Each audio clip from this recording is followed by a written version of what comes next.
Hi friends, welcome to universe classes. स्वागत है आपका यूनिवर्स क्लासेस में। तो कैसे आप सभी? आई होप आप शानदार होंगे और शानदार तरीके से आप अपनी पढ़ाई कर रहे होंगे। आपसे एक बात कहना चाहता हूँ। यूँ ज़मीन पर बैठकर क्यों आसमान देखता है? यूँ ज़मीन पर बैठकर क्यों आसमान देखता है? अपने पंखों को खोल, ये ज़माना सिर्फ़ और सिर्फ उड़ान देखता है। तो दोस्तों, यदि आप भी चाहते हैं कि आपको बनी बनाई खिचड़ी मिल जाए और आप खा लें, तो ऐसा संभव नहीं है। आपको अपने कंफर्ट जोन से निकलना होगा। अपनी तैयारी करने के लिए आपको एक कंटिन्यूटी बनानी होगी। रेगुलर मेंटेन करना पड़ेगा कि आपने कितना पढ़ा, क्या सीखा और क्या आप नहीं सीख पाए। उसको आप डेली रूटीन में शामिल करिए, एक डायरी बनाइए जिससे कि आप मेंशन कर पाएँ कि आपने क्या सीखा। तो चलिए, इसी के साथ आज की शुरुआत करते हैं, आज के इस महत्वपूर्ण सेशन को। टीजीटी, पीजीटी, एलटी ग्रेड और सभी एग्जाम्स के लिए जो है भूगोल की प्रैक्टिस सेट इंपॉर्टेंट है, टीजीटी, पीजीटी और एलटी ग्रेड के लिए। तो आइए देखते हैं। आप पेपर और पेन लेके बैठें, क्योंकि जहाँ आवश्यकता होगी कुछ व्याख्या करने की, वहाँ क्वेश्चन की भरपूर व्याख्या की जाएगी, जिससे कि आप एडिशनल पॉइंट को नोट कर सकें। चलिए देखते हैं। यह तथ्य कि ग्रह सूर्य के चारों ओर वृत्तों में नहीं बल्कि दीर्घ वृत्तों में घूमते हैं, सबसे पहले किसने प्रदर्शित किया था? कापरनिकस, गैलीलियो, प्लेटो या फिर जॉन केपलर ने। तो इसको जो व्यक्त किया था, यानी कि प्रदर्शित किया था, वो क्या था? जॉन केपलर ने। ऑप्शन नंबर डी करेक्ट हो जाएगा। और यह सर्वप्रथम इन्होंने ही कहा था कि सूर्य की परिक्रमा दीर्घ वृत्ताकार कक्षा में करते हैं, तथा इसने सूर्य को ग्रह ग्रही कक्षा का केंद्र माना था। चलिए अगला क्वेश्चन लेते हैं। प्रदीप्त यानी कि सर्कल ऑफ इल्यूमिनेशन किसे कहते हैं?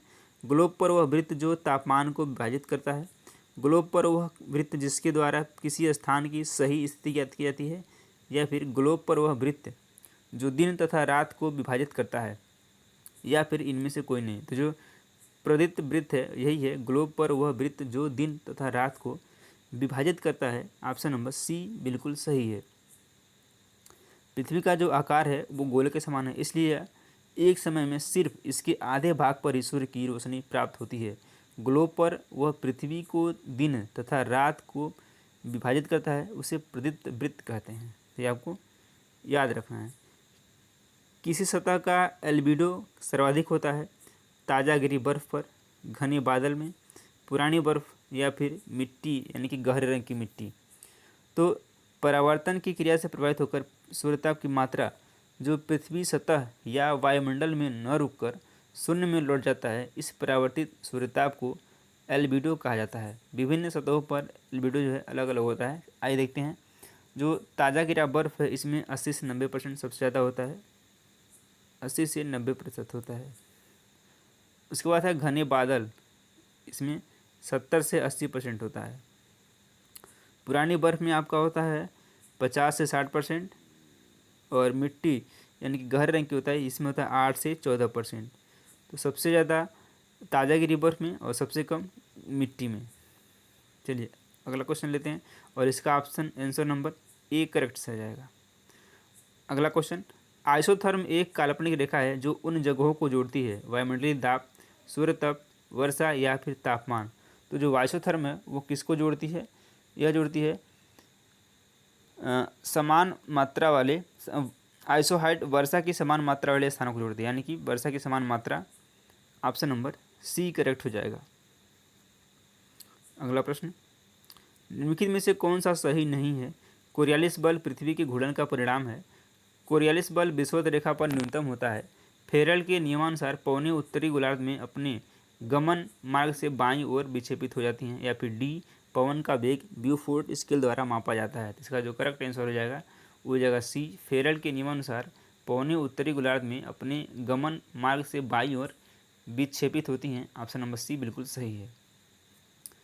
उत्तर ध्रुवी ज्योति यानी कि ऑरोरा बोrealis उत्पन्न होती है बाह्यमंडल में, आयनमंडल में, ओजोन मंडल में या फिर समताप मंडल में।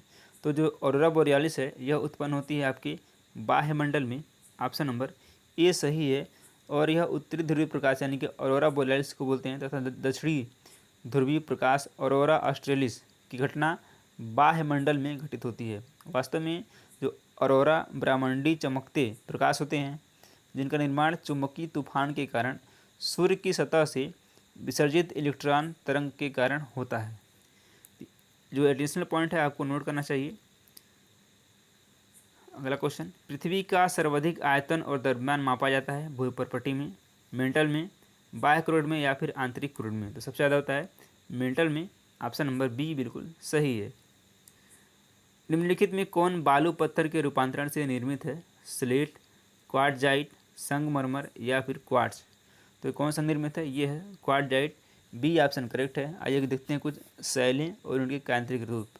दो पहले देखेंगे शैल यानी कि जो चूना पत्थर है, इसका जो कायांतरिक रूप है हो जाएगा संगमरमर।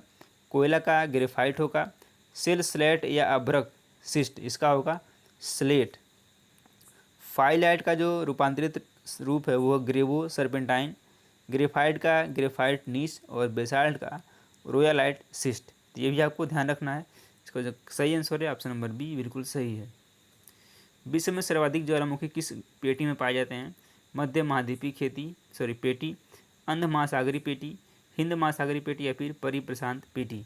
तो कहाँ पाए जाते हैं? ये पाए जाते हैं परिप्रशांत पेटी। ऑप्शन नंबर डी बिल्कुल सही है। अगला क्वेश्चन, लेबेंसरम की संकल्पना किसके द्वारा प्रस्तुत की गई थी? विडाल डी लाप्लास,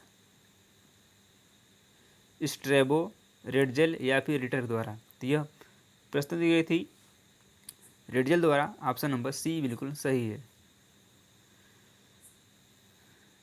कहीं कोई अनिवार्यता नहीं है, स्वतंत्र संभावनाएं हैं, कथन है किसका है? एल फेब्रे का, वाइडर डी लाप्लास का, ग्रिफिथ टेलर का या फिर जीन ब्रूंस का? तो ये जो कथन है यह है एल फेब्रे का। कथन वाला क्वेश्चन काफ़ी इंपॉर्टेंट है, इसको आपको नोट कर लेना चाहिए एक जगह कॉपी में, जिससे कि आपको एग्जाम के समय रिवीजन करने में आसानी हो। प्रादेशिक भूगोल का क्रोड है, यह कथन किसका है? डिकिंसन का, हार्टसोन का, ब्लास का या फिर हर्बर्टसन का? तो यह कथन है ब्लास, यानी कि ऑप्शन नंबर सी बिल्कुल सही है। भारत में सागरीय तट वाले राज्यों की संख्या कितनी है? तो आपको पता होगा कि जो भारत में सागरीय तट वाले राज्य हैं ये भारत है, ठीक है। ये सब समुद्र है और यहाँ पे गुजरात, महाराष्ट्र, गोवा, कर्नाटक, फिर केरल, तमिलनाडु, आंध्र प्रदेश, उड़ीसा और एक पश्चिम बंगाल है। यानी कि गुजरात, महाराष्ट्र, गोवा, कर्नाटक, केरल, तमिलनाडु, आंध्र प्रदेश, उड़ीसा, पश्चिम बंगाल। 1 2 3 4 5 6 7 8 9 राज्य हैं। सी ऑप्शन करेक्ट है। आपको ये भी राज्य का नाम भी याद रखना है। और सबसे बड़ा राज्य कौन सा है? वो है गुजरात। गुजरात सबसे बड़ा राज्य है तटीय में। कश्मीर घाटी निम्नलिखित के बीच स्थित है किसके? पीर पंजाल और काराकोरम श्रेणियाँ, पीर पंजाल और जास्कर श्रेणियाँ, जास्कर और लद्दाख श्रेणी या फिर शिवालिक और लद्दाख श्रेणी?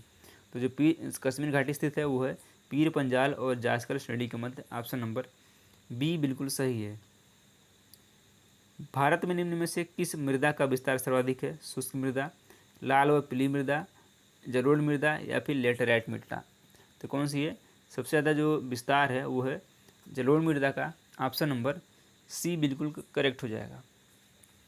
और इसका जो क्षेत्रफल है वो हो जाएगा आपका 43.4%, ठीक है।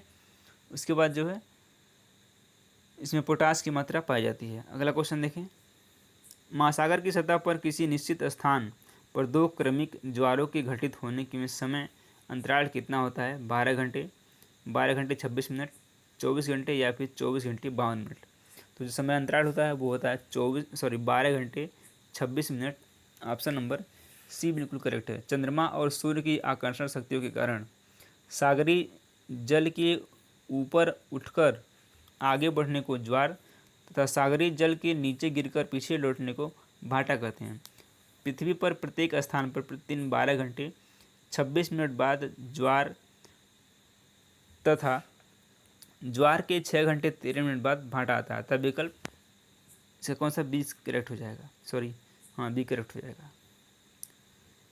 महासागर की खाड़ी काट में तीव्र लवणता परिवर्तन के क्षेत्र के रूप में निम्नलिखित में से किसे जाना जाता है?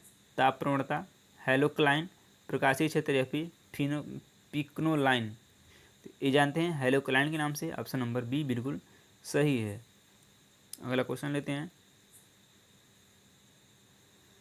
कार्लसबर्ग यानी कटक रीज की अवस्थिति निम्नलिखित में से किस सागरी विस्तार में है? अरब सागर, लाल सागर, बंगाल की खाड़ी या फिर फारस की खाड़ी? तो ये विस्तार है अरब सागर में। ऑप्शन नंबर ए बिल्कुल करेक्ट हो जाएगा। नेक्स्ट क्वेश्चन लेते हैं। निम्नलिखित में से कौन सुमेलित नहीं है? आपको बताना है सुमेलित कौन सा नहीं है। पनामा नहर, मैक्सिको की खाड़ी एवं प्रशांत महासागर, स्वेज नहर भूमध्य सागर को लाल सागर से जोड़ता है, और कील नहर जो है ये भी गलत है। तो कौन सा सही है? 1 और 2 सही है, बाकी यानी कि 1 सही है और 2 सही है। पनामा नहर मैक्सिको की खाड़ी एवं प्रशांत महासागर को जोड़ती है, और स्वेज नहर लाल सागर एवं भूमध्य सागर के बीच स्थित है। इस तरह से 1 और 2 दोनों करेक्ट है, बाकी जो 3 होगा वो गलत होगा। तापमान प्रतिलोपन के लिए आदर्श परिस्थितियाँ कौन सी हैं? मेघाच्छादन आकाश, तेज हवाएं, जाड़े की लंबी रात या फिर ठंडी शुष्क हवा? दिए गए कूट का प्रयोग कर सही उत्तर चुनना है। 1 और 2 और 3, 1 और 2, 2, 3 और 4 या फिर 3 केवल 3 और 4? तो इसका जो सही आंसर है वो हो जाएगा डी केवल 3 और 4। अगला क्वेश्चन लेते हैं।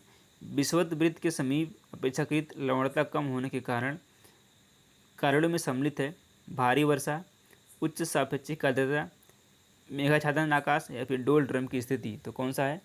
ये आपका हो जाएगा 1, 2, 3, 4, यानी कि चारों के चारों सही हैं। ऑप्शन नंबर डी बिल्कुल सही है। इधर घास के प्रकार दिए गए हैं, इधर देश के नाम दिए गए हैं। तो लानोज कहाँ पे है? लानोज आपका वेनेजुएला में है। इसको बताता है पेरेरिज कहाँ पे है? यूएसए में है। पंपास अर्जेंटीना में है, और डाउन्स ऑस्ट्रेलिया में, यानी कि ए का 2, बी का 3, सी का 4। ए का 2, बी का 3, सी का 4 और डी का 1। ऑप्शन नंबर डी बिल्कुल सही है।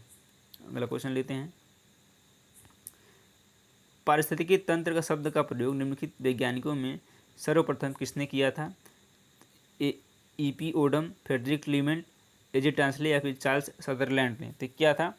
H.G. टांसले ने। ऑप्शन नंबर सी करेक्ट है। यह क्वेश्चन आप अच्छे तरीके से जानते होंगे, हमें पूरी उम्मीद है। पारिस्थितिकी तंत्र में उच्चतम पोषण स्तर होता है यानी प्राप्त है शाकाहारी को, मांसाहारी को, सर्वाहारी को या फिर अपघटक को? तो जो सर्वाधिक पोषण प्राप्त होगा वो होगा सर्वाहारी को। ऑप्शन नंबर सी बिल्कुल करेक्ट हो जाएगा। अगला क्वेश्चन लेते हैं। जीव भार का पिरामिड किस पारिस्थितिकी तंत्र में उल्टा बनता है या फिर उल्टा होता है? वन, तालाब, घासी स्थल या फिर शुष्क स्थल? तो ये कहाँ पे होता है? ये तालाब स्थल पे होता है। ऑप्शन नंबर बी बिल्कुल सही है। भारत का सबसे पुराना यानी कि प्रथम जल विद्युत स्टेशन कहाँ पे है? खोपोली, पाइकारा, मेंटूर या फिर सिद्राबाग? तो ये कहाँ पे है? यह सिद्राबाग में। ऑप्शन नंबर डी बिल्कुल करेक्ट हो जाएगा। आइए देखते हैं। भारत में जल विद्युत संयंत्र की स्थापना सर्वप्रथम कब हुई थी? 1897 में हुई थी। तो ये कहाँ हुआ था? बंगाल के दार्जिलिंग के निकट सिद्रोपोंग अथवा सीदाबाग में की गई थी। दूसरा जल विद्युत जो संयंत्र है वो 1902 में लगा था, जो कि कर्नाटक के शिव समुद्रम में लगाया गया था, जिसका जो आंसर है ऑप्शन नंबर डी सिद्राबाग करेक्ट हो जाएगा। सूची को सूची 2 से मिलाना। इधर खाद्यान्न में देखिए, खाद्यान्न में वृद्धि, दुग्ध उत्पादन क्या है? दुग्ध उत्पादन श्वेत क्रांति है। मत्स्य उत्पादन, उर्वरक उत्पादन भूरी क्रांति है। उसके बाद आएगा आपका खाद्य उत्पादन में वृद्धि हरित क्रांति, और मत्स्य उत्पादन नीली क्रांति। तो क्या हो जाएगा? ए का 1, बी का 3, सी का 2 और डी का 4, यानी कि ऑप्शन नंबर ए इसका बिल्कुल सही आंसर है। तालेचर एक प्रसिद्ध कोयला क्षेत्र है। कहाँ पे है? आंध्र प्रदेश, छत्तीसगढ़, झारखंड और उड़ीसा। तो ये क्या है? ये जो है तालेचर एक प्रसिद्ध कोयला क्षेत्र है उड़ीसा में। डी ऑप्शन बिल्कुल करेक्ट हो जाएगा। महासागरों के अत्यधिक गहरे भागों में जमा होने वाला पदार्थ कहलाता है पंक यानी कि मड बोलते हैं, बजरी यानी कि ग्रेवल, रेत सैंड या फिर ऊज? ऑप्शन नंबर कौन सा इसका करेक्ट हो जाएगा? इसको बोलते हैं पंक। ऑप्शन नंबर ए बिल्कुल करेक्ट हो जाएगा। चलिए आगे बढ़ते हैं। निम्नलिखित में से कौन ठंडी धारण नहीं है? कनारी, वेंगुला, ओयोसियो या फिर अगुल्हास? तो अगुल्हास जो है ये ठंडी धारा नहीं है, बाकी की तीनों क्या हैं, ठंडी धारा हैं। लास्ट क्वेश्चन लेते हैं इस सेशन का। निम्नलिखित में से कौन उल्कापिंड का सर्वोत्कृष्ट वर्णन करता है? किसी पदार्थ का एक भाग जो वायुमंडल में ही नष्ट हो जाता है और पृथ्वी पर नहीं गिरता। दूसरा है चमकदार गैसी पूंछ वाला धूमकेतु। या फिर डी सी है अतिरिक्षी पिंडों का एक भाग जो पूरी तरह से नष्ट हुए बिना पृथ्वी पर गिर जाता है। तो इसका जो सही आंसर है ऑप्शन नंबर सी बिल्कुल करेक्ट हो जाएगा। तो चलिए इन्हें कहते हैं 30 क्वेश्चन थे। 30 क्वेश्चन में आपने कितना सही किए कमेंट बॉक्स में जरूर कमेंट करें। और शाम को आएगी जो है 7:30 बजे के आसपास टीजीटी सोशल साइंस यानी कि सामाजिक विज्ञान की प्रैक्टिस सेट, जिसमें होगा इतिहास और भूगोल कंप्लीट जो है 60 क्वेश्चन। तो चलिए मिलते हैं फिर शाम को, तब तक के लिए अपना ख्याल रखें, जहाँ भी रहें मुस्कुराते रहें, हंसते रहें और पढ़ाई करते रहें। धन्यवाद।